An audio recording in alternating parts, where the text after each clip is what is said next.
Assalamualaikum warahmatullahi wabarakatuh. Selamat siang dan salam sejahtera buat kita semua.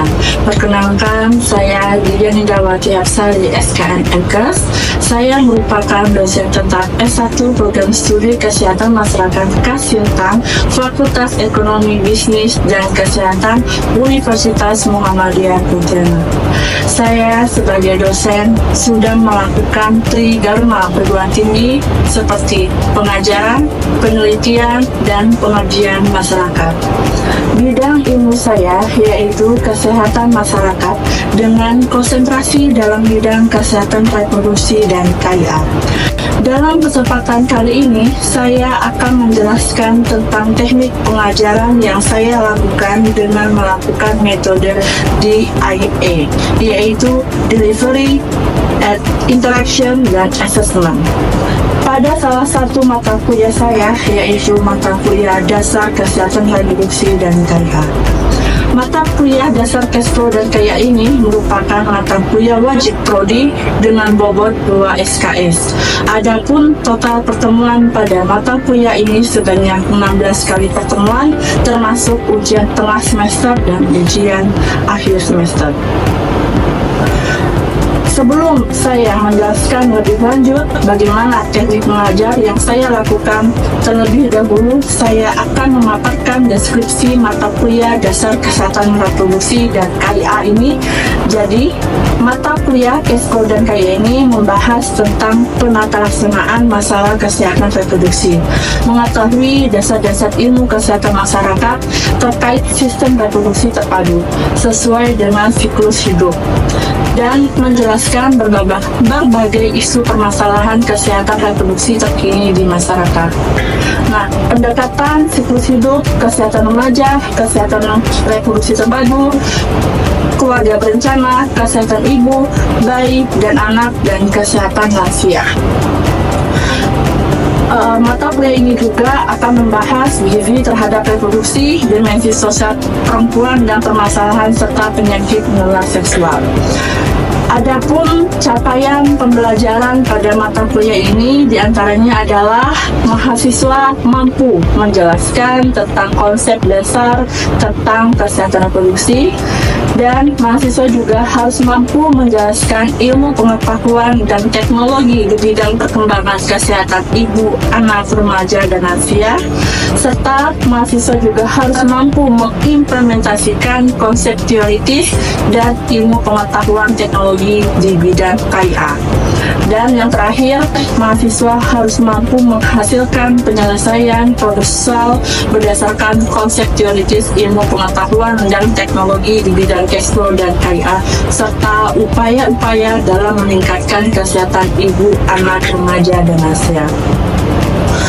Selama 16 kali pertemuan, para mahasiswa diberikan materi-materi pembelajaran yang mencakup: yang pertama, dasar-dasar kesehatan reproduksi; yang kedua, hak-hak reproduksi dan bentuk-bentuk perlindungan perempuan dan anak; dan yang ketiga, alat reproduksi manusia; yang keempat, definisi konsep dan isu gender; yang kelima, kesehatan dan kesakitan bayi dan balita; yang keenam, kesehatan ibu; yang ketujuh, program keluarga berencana di Indonesia; dan yang kedelapan, program kontrasepsi; yang kesembilan, kesehatan reproduksi remaja; dan yang kesepuluh, kesehatan reproduksi lanjut usia atau lansia; yang kesebelas, gizi terhadap kesehatan reproduksi; 12, dimensi sosial perempuan dan permasalahan; dan yang ke-13 adalah penyakit menular seksual. Selanjutnya, saya akan menyampaikan metode pembelajaran yang saya gunakan. Yang pertama yaitu metode delivery. Saya menyampaikan kuliah ini berdasarkan buku referensi dan jurnal penelitian.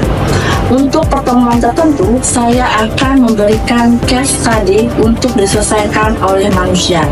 Teknik kedua yaitu interaction, yaitu bagaimana saya berinteraksi bersama mahasiswa dalam kuliah saya. Ada beberapa cara untuk berkomunikasi dengan mahasiswa. Yang pertama, Ketika di dalam kelas saya berusaha untuk mengajak serta mahasiswa agar lebih berpartisipasi aktif dengan mengutarakan pendapat atau memberikan beberapa pertanyaan kepada saya dan dijawab dengan cara feedback antara mahasiswa dan dosen terkait materi yang dibahas dan untuk membuat kelas berjalan komunikatif. Kemudian yang kedua yaitu menggunakan grup WhatsApp sebagai sarana berdiskusi di luar kelas. Mahasiswa juga dapat bertanya di dalam grup. Nah, untuk teknik yang terakhir yaitu teknik assessment. Ini bagaimana untuk menilai mahasiswa di awal perkuliahan. Saya menyampaikan kontrak perkuliahan yang disepakati bersama dengan mahasiswa. Di dalam kontrak tersebut, perkuliahan ini memuat cara bobot penilaian terhadap mahasiswa. Nah, ada beberapa indikator penilaian pada mata kuliah ini, yaitu yang pertama kehadiran 10%, yang kedua diskusi atau tugas 20%, dan yang ketiga UTS 30%, dan yang keempat UAS 40%. Selanjutnya, saya akan memberikan cuplikan pembelajaran saya di kelas pada mata kuliah Dasar Kesehatan Reproduksi dan KIA pada pertemuan ke-12. Selamat menyaksikan. Bismillahirrahmanirrahim. Assalamualaikum warahmatullahi wabarakatuh. Waalaikumsalam warahmatullahi wabarakatuh. Selamat siang, salam sejahtera untuk kita semua. Selamat siang. Oke, pada siang hari ini kita akan masuk dalam RPS yang ke-12. Nah, RPS yang ke-12 ini kita akan membahas tentang kesehatan reproduksi pada lansia. Nah, sebelumnya seperti biasa, sebelum kita memasuki materi, kita awali dengan membaca ayat suci Al-Quran. Nah, siapa yang ingin memimpin? Bersama-sama ya, nanti kita ya. Ya, Pasya ya. A'udzubillahi minasyaitonirrajim. Bismillahirrahmanirrahim. Fi qulubihim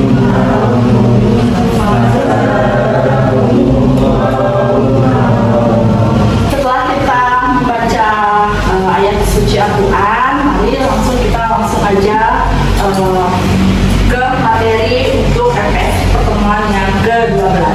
Nah, pada pertemuan ke-12 ini kita membahas tentang kesehatan reproduksi lansia. Adapun capaian pembelajarannya, yang pertama, mahasiswa mampu menjelaskan definisi lansia.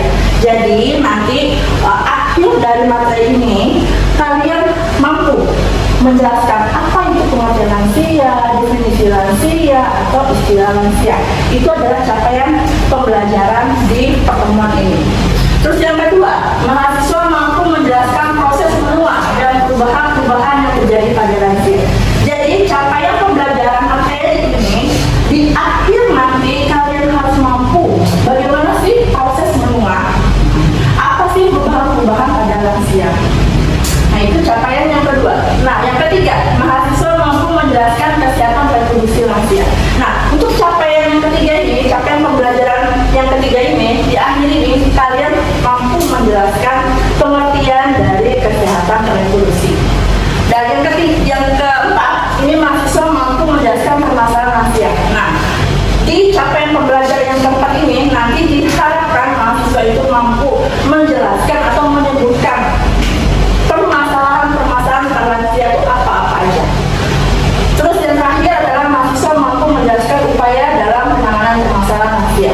Nah, capaian pembelajaran terakhir ini, mahasiswa diharapkan mampu menjelaskan apa sih upaya dalam menangani permasalahan pada lansia sehingga lansia itu mempunyai kehidupan yang baik. Oke, sebelumnya ada yang tahu lansia itu apa? Jessica, apa itu lansia? Lansia itu seseorang yang berumur di atas 60 tahun. Itu adalah suatu proses tahap terakhir pada kehidupan manusia. Di RPS sebelumnya kita kan sudah membahas tentang reproduksi pada remaja. Nah, di dalam pertemuan kemarin yang sebelumnya itu kita membahas dengan siklus kehidupan perkembangan manusia, masa remaja, masa dewasa maupun masa ibu bilang definisi dari lansia itu adalah tahap terakhir dalam perkembangan siklus manusia. Nah, ada dua istilah dari lansia. Geriatrik. Nah, gerontologi ya. Geros itu adalah lanjut usia, logos itu adalah ilmu pengetahuan. Kalau kita sambungkan istilah dari gerontologi, ini adalah ilmu pengetahuan yang membahas tentang faktor-faktor pada lansia. Nah, sedangkan geriatrik, tadi kita geros adalah lansia, etik itu adalah kesehatan. Kalau kita jadi satu, jadi ilmu yang membahas tentang kesehatan pada lansia. Oke, di sini ada grafik ya, situasi lanjut usia di Indonesia. Kalian tahu ini apa? Grafik apa? Grafik nasib. Oke, Nadit. Grafik nasib lansia di Indonesia. Kalian lihat ada dua warna, ya kan? Ada dua warna biru dan warna merah. Nah, warna biru ini apa? Warna biru ini apa? Lansia. Warna pink ini apa? Dapat kalian lihat bahwa kedua grafik ini ada yang menurun dan ada yang meningkat, ya kan? Ada yang menurun dan meningkat. Nah, di grafik yang warna pink ini kita lihat grafik balita dari tahun 1971 sampai tahun 2045 dia mengalami penurunan. Jadi dapat kita lihat bahwa harapan hidup bayi balita setiap tahunnya akan mengalami penurunan. Nah, sedangkan pada grafik yang biru ini, yang kalian bisa lihat ini, dari tahun 1971 sampai dia tahun 2045 itu mengalami kenaikan. Jadi dapat kita lihat bahwa harapan hidup lansia dari tahun ke tahun itu akan meningkat. Next. Nah, ada proses penuaan. Proses penuaan ada 4 teori. Teori yang pertama adalah teori biologi. Nah, teori biologi dan yang kedua ada teori imunitas, teori yang ketiga teori radikal bebas, dan teori neurodikina. Nah, ya kita akan bahas teori biologi dulu. Proses penuaan dalam bentuk teori biologi. Nah, teori biologi ini tidak akan lepas dari proses menua. Karena apa? Lansia itu akan mengalami penurunan secara drastis. Apa penurunannya? Penurunannya adalah salah satunya adalah fungsi fisik, terus yang kedua apalagi biologi dan beradaptasi. Jadi dalam teori biologi ini lansia itu akan mengalami penurunan fungsi fisik, biologi, dan adaptasi. Nah, maka dari teori biologi ini juga biasanya lansia itu punya permasalahan. Karena apa? Banyak menganggap pada lansia ini akan mengalami termasuk lansia ini merupakan beban pada keluarga. Jadi karena apa? Lansia itu sudah tak bisa beraktivitas seperti biasa. Yang dulunya tadinya dia bisa mengangkat beban yang sangat banyak, kalau lansia dia tidak akan bisa mengangkat beban yang terlalu berat karena ada penurunan fungsi fisiknya, sehingga dia merasa, orang keluarganya merasa, oh ini adalah beban keluarga ini karena dia tidak bisa digunakan apa lagi. Nah, itu teori biologi. Dan yang kedua adalah teori imunitas. Nah, dalam teori imunitas pada lansia, berkembangnya usia atau berlanjutnya usia, bertambahnya usia itu akan mengalami penurunan fungsi fisik atau fungsi selnya. Nah, sehingga lansia itu tidak akan bisa lepas, tidak akan bisa menangkal benda-benda asing yang masuk ke dalam tubuh kita. Karena apa? Karena imunitas pada lansia itu sudah menurun. Jadi biasanya pada teori imunitas ini, lansia itu akan bisa mengalami penyakit infeksi, degeneratif maupun kanker. Kenapa? Karena imunitasnya sudah berkurang. Jadi tubuh itu tidak bisa menangkal benda asing atau penyakit atau agent yang masuk ke dalam tubuh kita. Makanya lansia itu banyak rentan terhadap penyakit-penyakit degeneratif ataupun infeksi. Dan yang ketiga adalah teori radikal bebas. Nah, teori radikal bebas ini merupakan suatu molekul sel satu atau lebih, ya, satu atau lebih. Jadi biasanya pada lansia itu akan mengalami kerusakan pada sel tubuh pada lansia, menurunnya sel-sel fungsi sel pada tubuh lansia, ataupun mengalami kematian sel pada tubuh lansia. Makanya pada lansia ini, karena teori radikal bebas ini, lansia itu rentan pada penyakit kanker. Ya.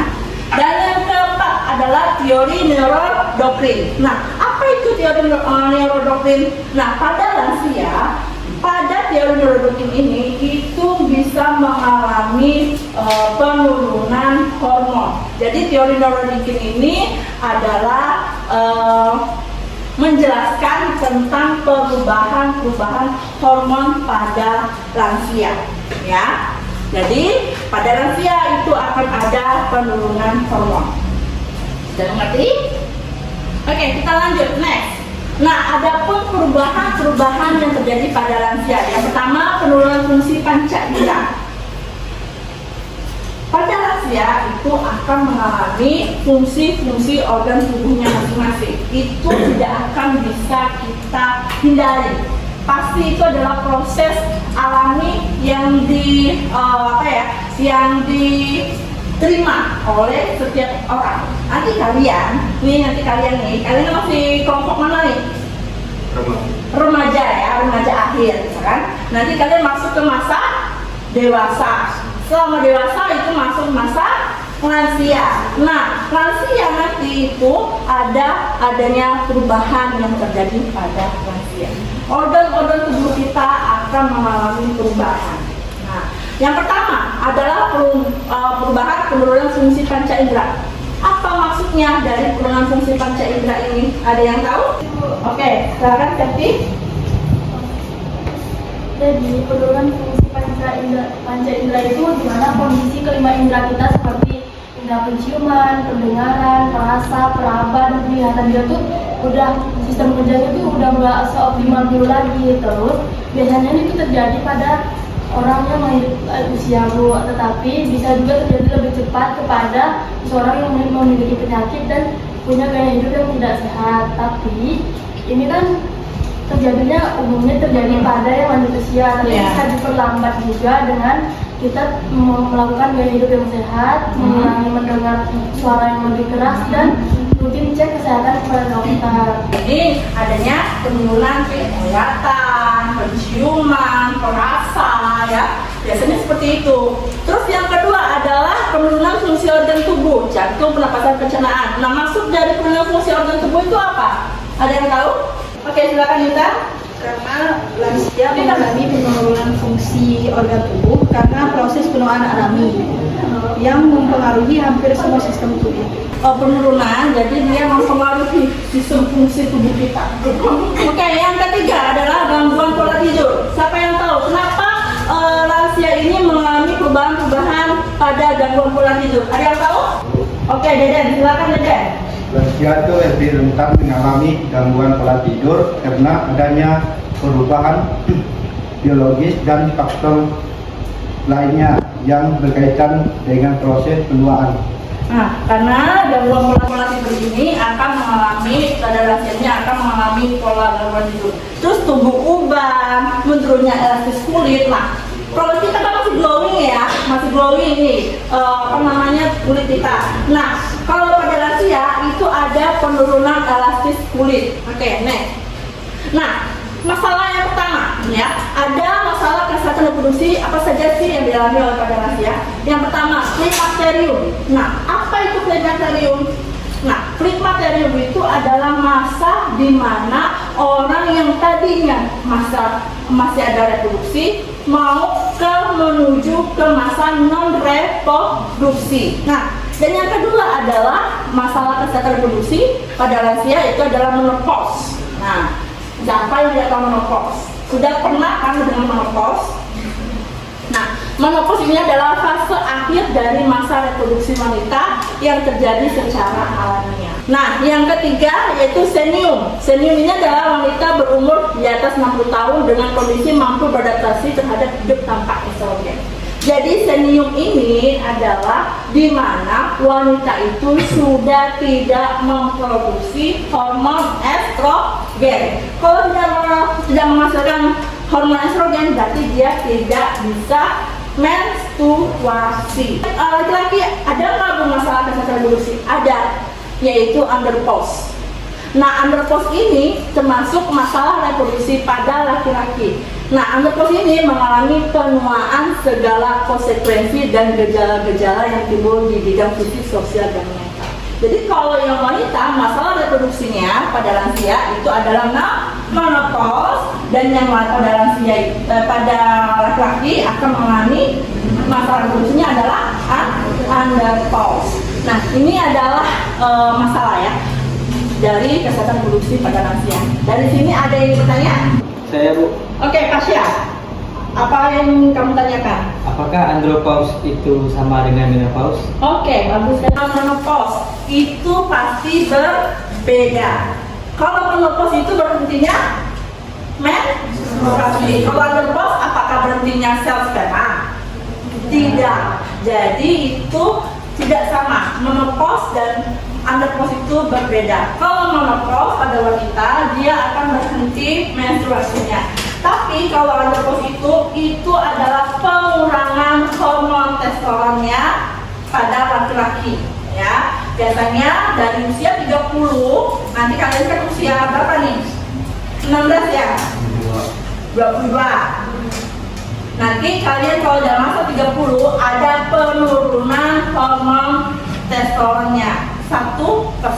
Jadi berbeda ya antara menopause dan andropause. Kalau andropause bukannya kita berhenti sel spermanya, tidak, berbeda dengan yang menopause. Sudah mengerti Pak ya? Baik, Bu, sudah, Bu. Oke, terima kasih. Ada lagi? Bu. Oke, Nia, mau bertanya apa? Apakah pada orang lansia masih bisa berhubungan seksual? Pada lansia, apakah bisa berhubungan seksual? Sebenarnya bisa. Kemarin kita sudah membahas ya alat-alat kontrasepsi. Masih ingat alat kontrasepsi itu banyak ya? Ada apa? Ada yang hormon, ada yang tidak hormon. Nah, salah satu yang hormon itu kita bisa memakai kondom ataupun dengan gel-gel yang sudah kita pelajari. Ya, kan ada pelumas. Nah, pada lansia wanita itu akan berhentinya hormon estrogen. Nah, kalau hormon estrogen itu berhenti, berarti tidak ada pelumas dalam vaginanya. Nah, kalau dia tidak ada pelumas, kalau berhubungan seksual itu akan mengalami kesakitan. Jadi bisa dengan bantuan alat kontrasepsi. Ya, bisa ya, karena kalau emang sakit ya, kalau tidak ada pelumas, maka bisa menggunakan alat kontrasepsi. Perubahan reproduksi lansia, ya, perubahan yang akan dialami pada reproduksi lansia. Yang pertama adalah pada wanita. Yang pertama adalah vagina sejak klimakterium atrofi. Nah, pada masa mau ke klimakterium atrofi, ini vagina itu akan mengalami penipisan ataupun pengeringan.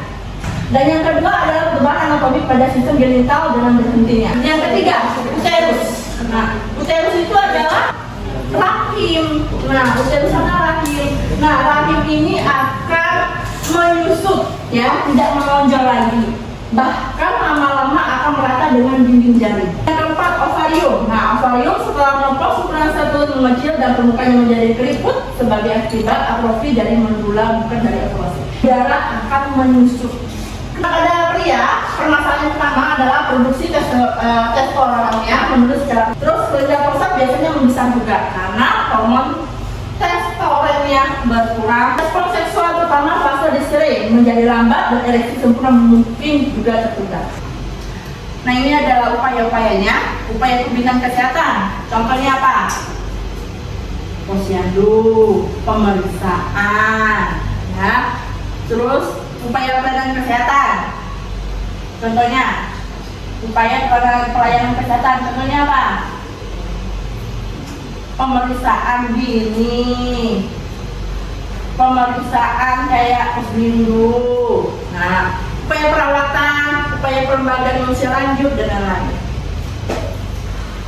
Nah, ini adalah ada 5 program kesehatan ya. Ada yang meningkatkan upaya kesehatan bagi lansia, di Panyaskes, primer dengan pelayanan satu lansia. Ada yang meningkatkan upaya rujukan bagi lansia melalui pengembangan politik geriatrik ya. Geriatrik itu apa tadi? Ilmu yang mempelajari tentang kesehatan pada lansia di rumah sakit dan mutu perawatan kesehatan pada lansia. Melalui apa? Melalui dalam keluarga. Keluarga itu sangat penting dalam kehidupan. Dan yang keempat, meningkatkan peran serta masyarakat dalam upaya kesehatan lanjut usia melalui posyandu lansia. Dan yang kelima, meningkatkan kerjasama dengan LSM, profesi dan lembaga pendidikan penelitian. Jadi program kesehatan yang lebih utama itu adalah yang ketiga dan yang keempat. Kita itu meningkatkan mutu perawatan kesehatan pada lansia. Melalui apa? Melalui dalam keluarga. Keluarga itu sangat penting dalam kehidupan, memberi warna dalam kehidupan pada lansia, ya.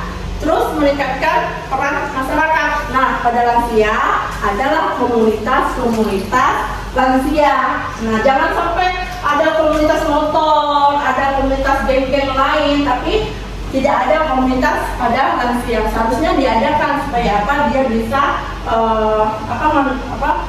bisa menerima atau bisa sharing sesama lansia. Oke. Nah, ini ada diskusi, ada permasalahan pada lansia. Ada penyakit akibat perubahan hormon pada lansia, upaya pelayanan terhadap quality of life-nya lansia, dan aspek gizi pada usia lanjut.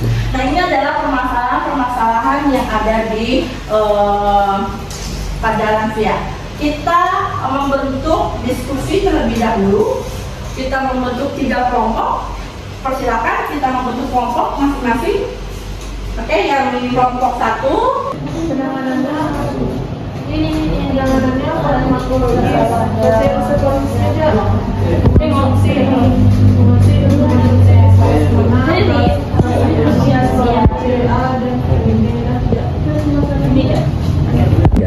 Oke, terima kasih atas diskusinya. Jadi kesimpulan dari kesehatan reproduksi pada lansia ini bahwa pada saat kita lansia, proses ini tidak akan bisa kita hindari. Ini adalah proses alami dan banyak perubahan yang ada di pada lansia, baik perubahan fisik biologisnya maupun pada perubahan pada reproduksinya. Oke, pada pertemuan kali ini Ibu terima kasih pada kalian atas partisipasi kalian. Kita ketemu lagi dengan pertemuan LPS selanjutnya. Saya menutup pertemuan ini dengan baca Alhamdulillahirrahmanirrahim. Assalamualaikum warahmatullahi wabarakatuh. Selamat sore. Waalaikumsalam warahmatullahi wabarakatuh.